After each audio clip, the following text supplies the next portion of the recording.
Presidente do STF e do CNJ, a ministra Carmen Lúcia, participa de destruição de armas e discute crise carcerária em Goiás. A ministra Carmen Lúcia também participou da inauguração do Presídio Estadual de Formosa, no entorno do Distrito Federal. O cidadão brasileiro está cansado da ineficiência de nós todos, inclusive nós, do Poder Judiciário, e por mais que tentemos, e tenho certeza estamos tentando, claro, temos sempre um débito enorme com a sociedade. Ministro Edson Fachin nega pedido para evitar prisão de Lula e determina que caso seja analisado pelo plenário do STF. Na última reportagem da série Quilombolas, a decisão do STF sobre a demarcação de terras dos remanescentes de escravos. Essas e outras notícias agora, no Jornal da Justiça.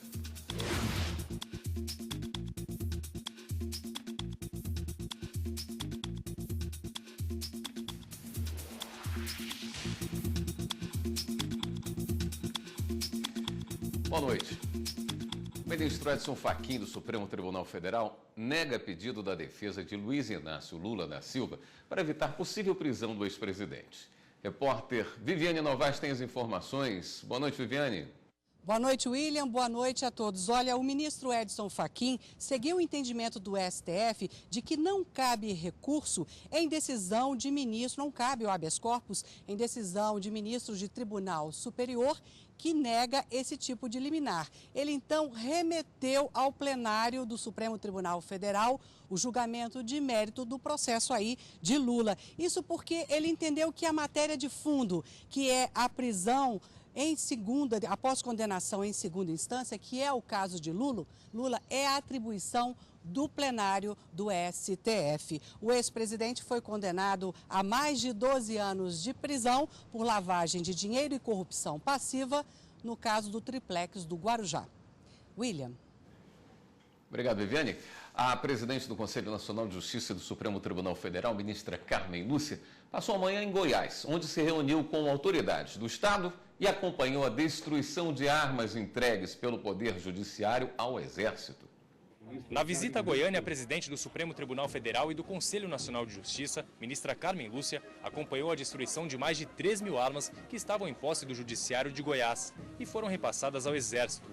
Todo este armamento havia sido apreendido por ser utilizado em crimes e ficava sob a guarda da Justiça até a conclusão dos processos. Depois de acompanhar a destruição das armas, a presidente do STF e do CNJ, ministra Carmen Lúcia, veio aqui para o Fórum Cível da capital. Ela se reuniu com o presidente do Tribunal de Justiça de Goiás, Gilberto Marques Filho, o governador do estado, Marconi Perillo, e demais autoridades do Poder Judiciário. Em pauta, a situação do sistema penitenciário em Goiás. As armas foram destruídas no Comando de Operações Especiais do Exército em Goiânia. Em poucos segundos, todo o armamento estava inutilizável. O número de armas encaminhadas do Poder Judiciário para o Exército cresceu nos últimos meses. Somente em Goiás, 25.000 armas já foram encaminhadas para destruição. Esse total é considerado o maior já registrado no Brasil.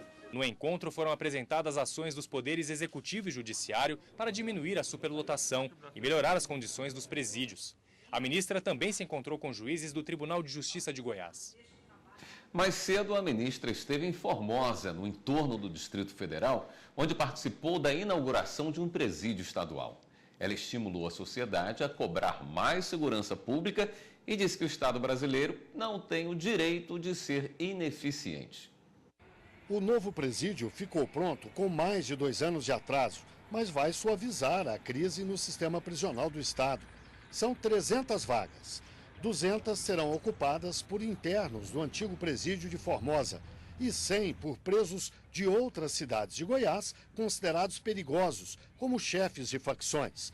Por isso, a nova unidade foi construída com o padrão de segurança máxima.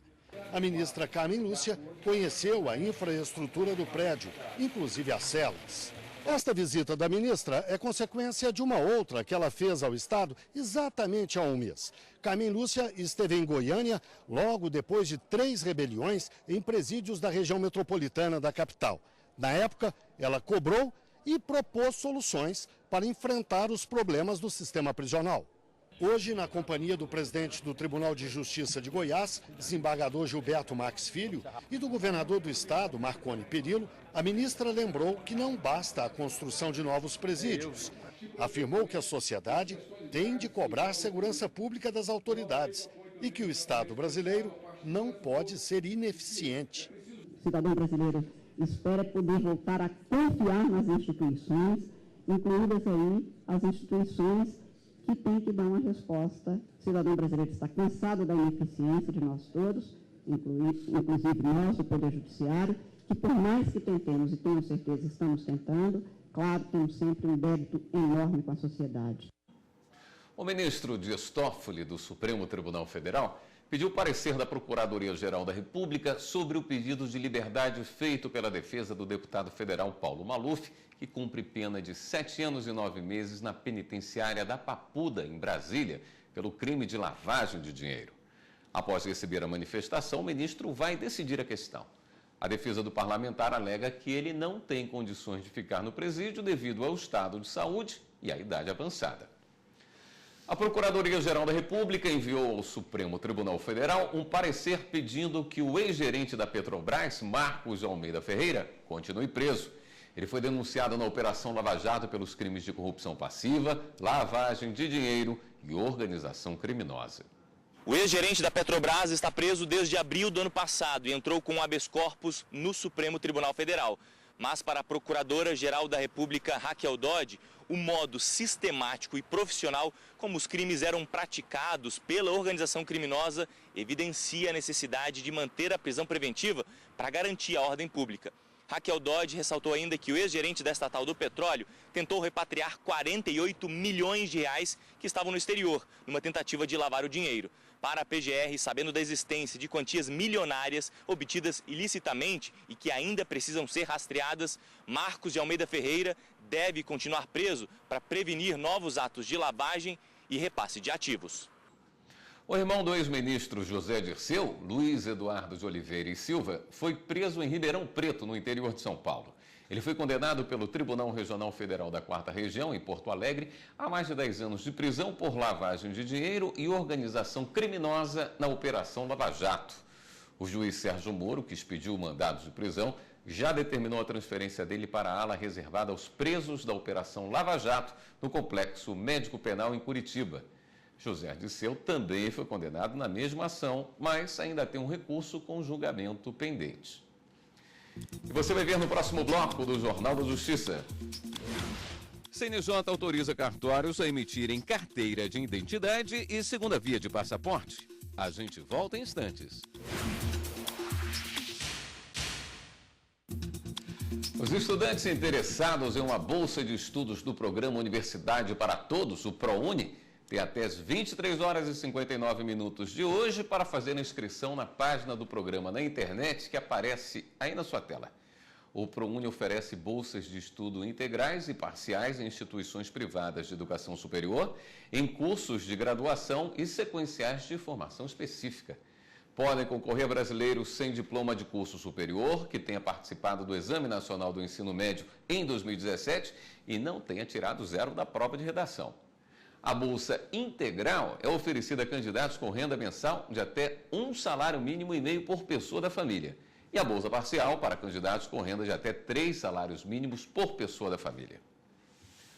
O Conselho Nacional de Justiça decidiu que cartórios poderão emitir carteira de identidade e segunda via de passaportes. Isso deve ocorrer ainda neste ano. Para isso, cada cartório deve formalizar um convênio com as secretarias de segurança pública estaduais para emissão dos registros de identidade. Já o acordo para os passaportes precisa ser firmado entre a Polícia Federal e a Associação Nacional dos Cartórios de Registro Natural. A medida deve trazer comodidade e rapidez à população. Emitir ou renovar passaporte nem sempre é tarefa fácil. Depois de agendar na Polícia Federal e pagar taxa de mais de R$ 250, a espera é de 10 a 15 dias para comparecer a um posto de atendimento. Uma semana depois, é preciso voltar para retirar o documento. Em breve, a renovação de passaportes deve ficar mais fácil e rápida. Uma medida administrativa da Corregedoria Nacional de Justiça permite que cartórios de todo o país emitam passaporte e carteiras de identidade. A experiência começa por Brasília, com um projeto piloto. Os cartórios vão assinar convênios com a Polícia Federal para prestar esse serviço à população. Funcionários dos cartórios vão receber treinamento, vão colher as digitais dos interessados em passaporte ou carteira de identidade e conferir com os dados já armazenados. Tem gente satisfeita com o atendimento da Polícia Federal, mas a maioria reclama. É burocrático, sempre demora mais de 15 a 20 dias e eu acho a taxa também um pouco salgada em relação ao custo que você tem de passaporte. Eu saí lá do Jardim Botânico para me tirar aqui, eu ia tirar na rodoviária, a rodoviária não tá. O meu não anda na hora, teve que vir para cá, né? A só a viagem que eu dei, que lá tem muito mais provisão mais perto, né? O diretor da Associação dos Notários no DF disse que a emissão de passaportes novos vai continuar com a Polícia Federal. Os cartórios vão facilitar a renovação. Nós temos mais de 13 mil cartórios para prestar esse tipo de atendimento. Veja que nós estamos nos 5.500 e alguma coisa do município, 5.570, e em todos os distritos desse município. Então nós temos a maior capilaridade do país. Isso significará uma grande comodidade ao usuário. Ele vai entrar no sistema, fazer o agendamento e escolher o cartório de registro civil, aquele cartório que faz registro de nascimento, casamento e óbito, mais próximo de sua casa. Vai ser uma grande comodidade para ele e é certo, é certeza, vai diminuir o trabalho dos órgãos públicos na medida em que essa parte do atendimento presencial ficará com a gente. A presidente do STJ, a ministra Laurita Vaz, assinou nesta sexta-feira um acordo que permite ao Tribunal de Justiça do Distrito Federal aperfeiçoar a gestão de demandas repetitivas.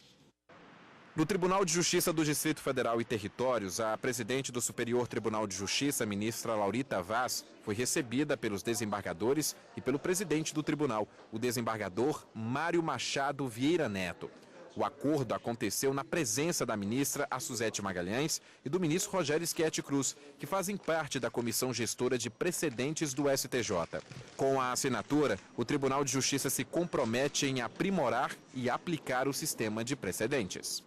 Há um efeito multiplicador, então com esse acordo nós vamos trabalhar juntos e disseminar isso no seio do Tribunal de Justiça. Nossos magistrados estarão atentos e certamente utilizarão os frutos desse trabalho.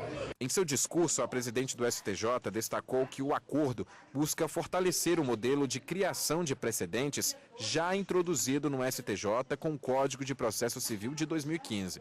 Segundo Laurita Vaz, a melhoria no auxílio aos gabinetes na gestão dos processos e o aperfeiçoamento da triagem dentro da corte contribuíram para a redução do estoque de processos em quase 11% no STJ em 2017.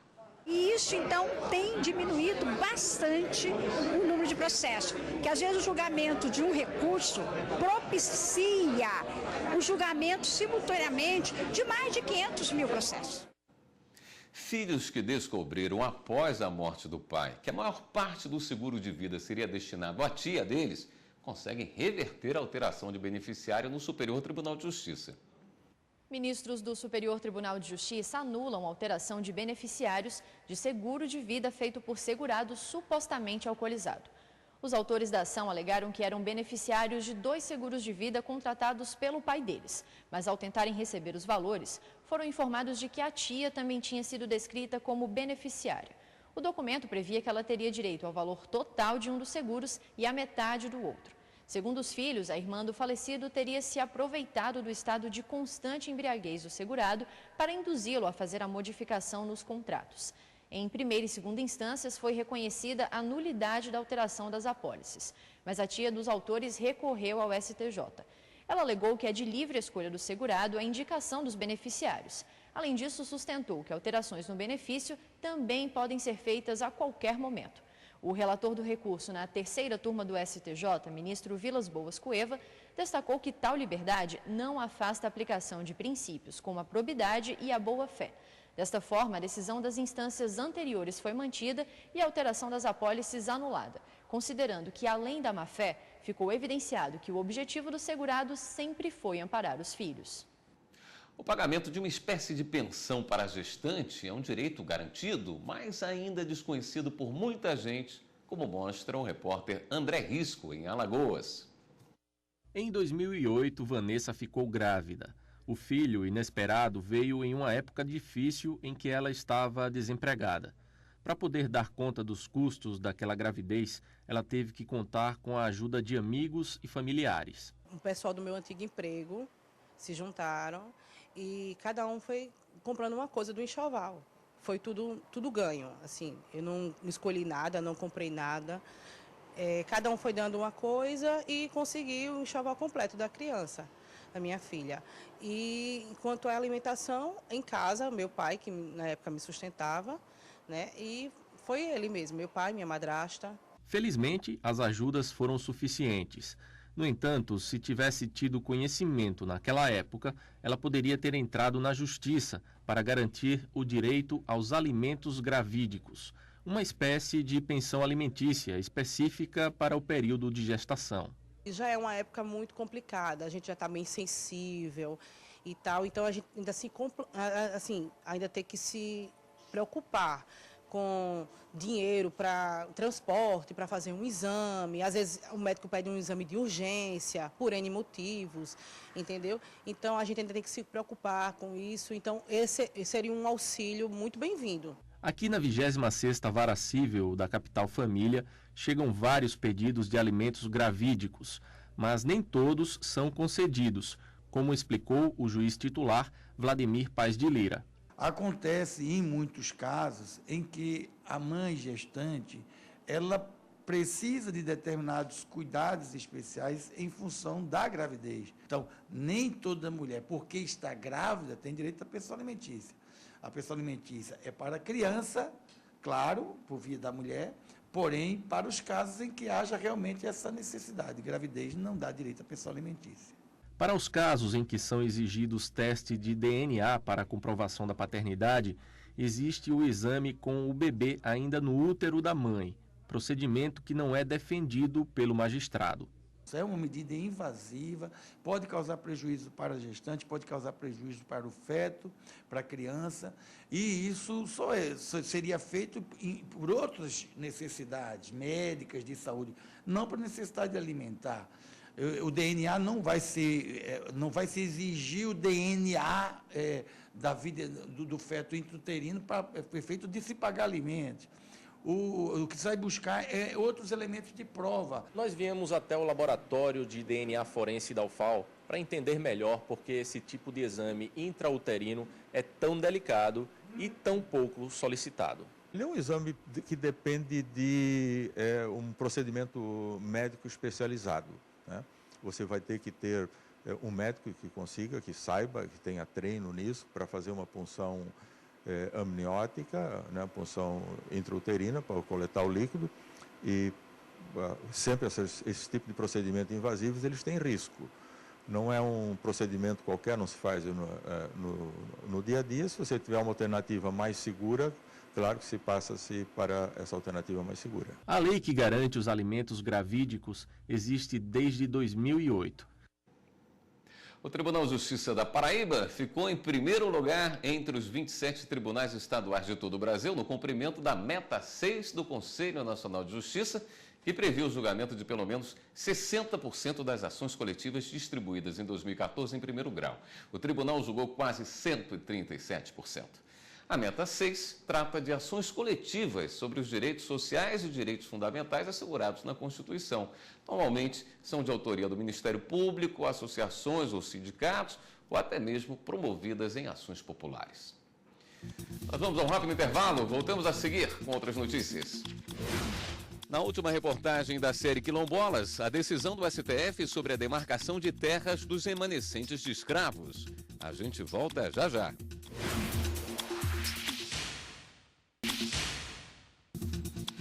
O carnaval já está tomando conta de ruas e clubes em várias partes do Brasil, mas é preciso ficar atento. Existem regras para que crianças e adolescentes participem da folia.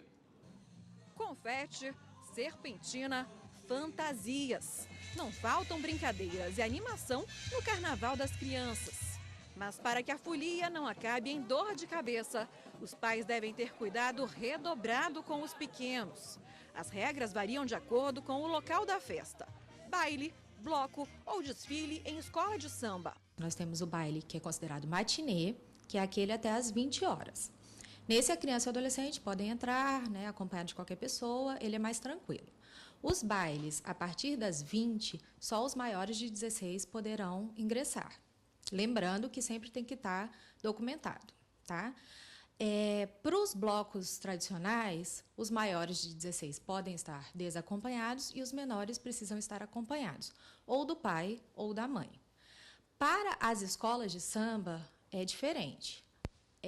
A partir de 10 anos pode desfilar no solo, a partir de 12 anos em cima de carro alegórico e, em todos os casos, precisa de uma autorização do responsável por escrito e uma cópia do documento. Durante todos os dias do Carnaval, a Vara da Infância faz uma fiscalização. No ano passado, o maior número de ocorrências foi com relação ao consumo de bebida alcoólica por adolescentes. Os pais precisam orientar. A gente vive numa sociedade em que está muito comum beber, né? Não só pelos adolescentes, mas os adultos ingerem muita bebida. Então, é de extrema importância que o pai oriente esses filhos que é prejudicial, nessa idade deles, ingerir bebida alcoólica. E, além de ser prejudicial, os coloca em situação de risco, porque um adolescente embriagado, ele está vulnerável. É importante frisar que crianças e adolescentes devem curtir o Carnaval sempre acompanhados do documento oficial de identificação ou cópia autenticada. As agências bancárias estarão fechadas para atendimento ao público nas próximas segunda e terça-feira. Na quarta-feira de cinza, os bancos abrem ao meio-dia. A população pode utilizar os canais eletrônicos e correspondentes para o pagamento das contas. Os tributos com código de barras podem ser pagos nos caixas eletrônicos, internet banking e pelo atendimento telefônico do banco. As contas de consumo, como água, energia, telefone e carnês, que tiverem os dias 12 ou 13 como data de vencimento, poderão ser pagas sem acréscimo na quarta-feira. No ano passado, o plenário do Supremo Tribunal Federal decidiu que as terras da União ocupadas por quilombolas e outras comunidades tradicionais na Amazônia Legal não podem ser regularizadas em nome de terceiros. Já nessa quinta-feira, o STF manteve o decreto que trata do reconhecimento e titulação de terras dos remanescentes de escravos. Acompanhe esse julgamento agora, na última reportagem da série Quilombolas.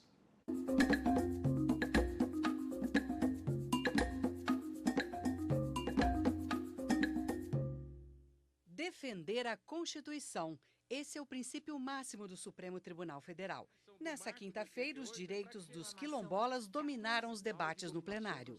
Os ministros julgaram a validade deste decreto de 2003. O texto estabelece os critérios para reconhecimento, demarcação e titulação das terras quilombolas. A ação contra o decreto foi proposta pelo Democratas há quase 14 anos. O partido questionou vários pontos do texto, entre eles a autodeclaração. A autodeclaração é um dispositivo que foi regulamentado pela Convenção 169 da Organização Internacional do Trabalho, que reconhece o direito das comunidades tradicionais de dizer quem são. A autodefinição ela é mais forte do que a definição dada por terceiros. O ministro Luiz Roberto Barroso defendeu a autodeclaração. A ideia de que pudesse haver fraude é um pouco fantasiosa, porque era preciso enganar muita gente. E era preciso que a comunidade quilombola conseguisse criar uma sociedade puramente imaginária. No julgamento, a divergência surgiu quanto à possibilidade de se fixar um marco temporal para o reconhecimento das terras quilombolas. Para o ministro Dias Toffoli e Gilmar Mendes, os quilombolas só deveriam ter o título da terra em áreas que já estivessem sendo usadas pela comunidade na data de promulgação da Constituição, mesmo que as terras não estivessem sendo ocupadas em 5 de outubro de 1988, também seriam dos quilombolas, desde que a suspensão ou a perda da posse tenha sido decorrente de atos ilícitos de terceiros devidamente comprovados. Eu decido o marco temporal pelo vernáculo do ADCT é a ocupação temporal à época da edição da Constituição, ressalvado também aqueles casos em que os quilombos foram tirados do local. Mas este ponto foi vencido e a maioria dos ministros manteve o decreto como está. O direito de propriedade garantido aos remanescentes dos quilombos. Trago em meu voto a referência no sentido da necessidade de se interpretar esse dispositivo em consonância fundamentalmente com os artigos 215 e 216 da Constituição, que garante uma história integral do Brasil, integral no sentido de integrar todos Os que fizeram, fazem, estão na sua história projetando-se para o futuro.